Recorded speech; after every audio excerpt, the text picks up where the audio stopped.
दोस्तों नमस्कार। मैं राजेश मुजफ्फरपुर सराय यूट्यूब चैनल में आप सभी का स्वागत है। अगर आप चैनल पर नए हैं तो चैनल को सब्सक्राइब जरूर करें और वीडियो को लाइक करें, शेयर करें, कमेंट करें।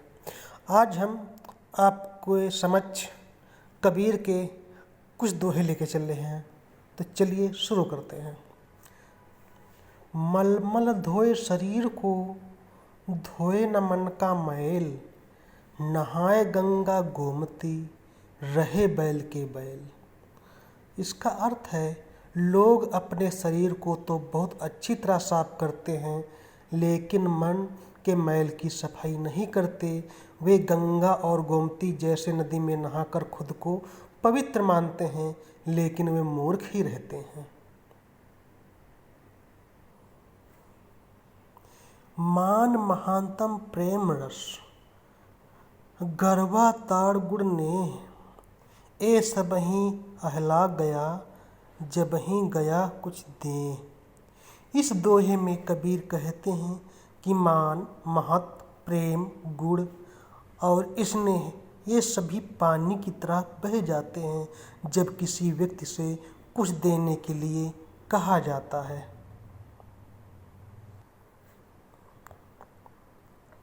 हिंदू कहे मोह राम प्यारा, तुर्क कहे रहमान, आपस में दो लड़ी लड़ी मुए, मरम ना को जान। कबीर कहते हैं कि हिंदू राम के भक्त हैं और तुर्क मुस्लिम को रहमान प्यारा है। इसी बात पर दोनों लड़ लड़कर मौत के मुँह में जा पहुँचे, तब भी दोनों में से कोई सच को ना जान पाया। साधु भूखा भाव का, धन का भूखा नाई, धन का भूखा जो फिरे, सो साधु नाई।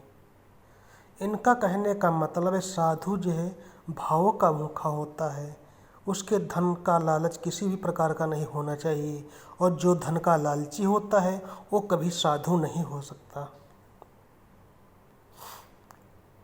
ऐसी बाणी बोलिए मन का आपा खोए, औरन को शीतल करे, आपो शीतल होए।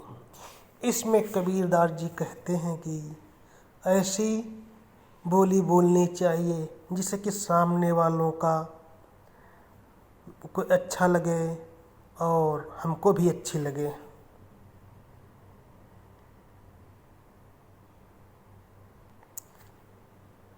लूट सके तो लूट ले, हरि नाम की लूट, अंत समय पछताएगा, जब प्राण जाएंगे छूट। इसका अर्थ है, कबीरदास जी कहते हैं कि ये संसार ज्ञान से भरा पड़ा है, हर जगह राम बसे हैं। अभी समय है, राम की भक्ति करो, नहीं तो जब अंत समय आएगा तो पछताना पड़ेगा। साधु ऐसा चाहिए जैसा सूप सुभाए, सार सार को गही रहे, थोथा देई उड़ाए। इस संसार में ऐसे सज्जनों की ज़रूरत है जैसे अनाज साफ करने वाला सूप होता है, जो सार्थक को बचा लेंगे और निरर्थक को उड़ा देंगे।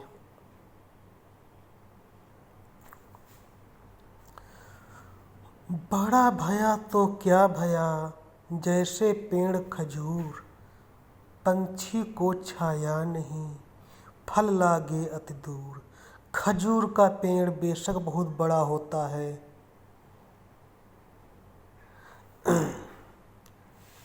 लेकिन ना तो किसी को छाया देता है और फल भी बहुत दूर ऊंचाई पे लगता है। इसी तरह अगर आप किसी का भला नहीं कर पा रहे हैं तो ऐसे बड़ा होने से कोई फायदा नहीं।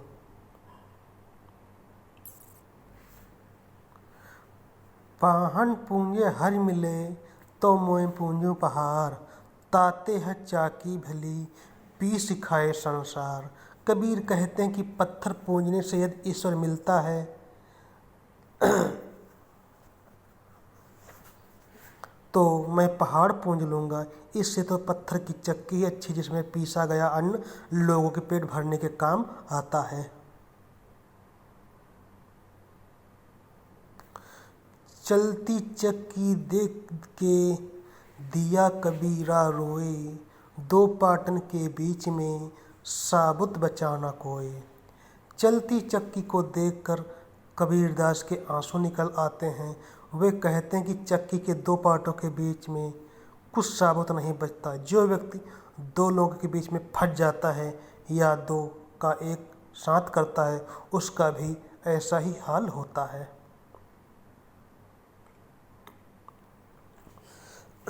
पोथी पढ़ पढ़ जग मुआ, पंडित भया न कोई। ढाई आखर प्रेम का, पढ़े सो पंडित होए। पोथी धर्म ग्रंथ पढ़ने से कोई भी पंडित या ज्ञानी नहीं होता है। पंडित जो वह होता है जो प्रेम का ढाई अक्षर पढ़ लेता है और उसे अपने जीवन में उतार लेता है। निंदक नियरे राखिए, आंगन कुटी छवाए। बिन पानी साबुन बिना, निर्मल करे सुहाए। निंदक हमेशा दूसरों की बुराइयां करने वालों को हमेशा अपने पास रखना चाहिए, क्योंकि ऐसे लोग अगर आपके पास रहेंगे तो आपकी बुराइयां आपको बताते रहेंगे और आप आसानी से अपनी गलतियां सुधार सकते हैं। इसलिए कबीर जी ने कहा है कि निंदक लोग इंसान का स्वभाव शीतल बना देते हैं। जो व्यक्ति इस संसार में बिना कोई कर्म किए पूरी रात को सोते हुए और सारे दिन को खाते हुए व्यतीत कर देता है, वो अपने हीरे के समतुल्य अमूल्य जीवन को कौड़ियों के भाव व्यर्थ ही गंवा देता है।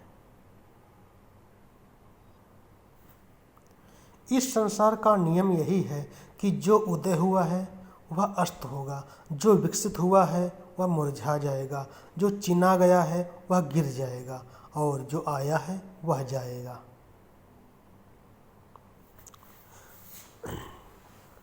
बाहर क्या दिखलाइए, अंतर जपिए राम। यह काज संसार से, तुझे धनी से काम। भगवान के नाम का जाप सिर्फ बाहरी दिखावे के लिए नहीं करना चाहिए। नाम को आंतरिक रूप से मन ही मन में जपना चाहिए। हमें संसार के लोगों से नहीं, संसार की चिंता छोड़कर संसार के मालिक से संबंध रखना चाहिए। वही एक हमारा मुक्तिदाता है। अति का भला न बोलना, अति की भली न चूप। अति का भला न बरसना, अति की भली न धूप। ना तो अधिक बोलना अच्छा है और ना ही ज़रूरत से ज़्यादा चुप रहना ही ठीक है। जैसे बहुत अधिक वर्षा से अच्छी नहीं और बहुत अधिक धूप भी अच्छी नहीं है।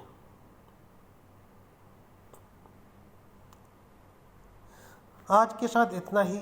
हम फिर मिलेंगे अगले दोहों के साथ। तब तक के लिए नमस्कार।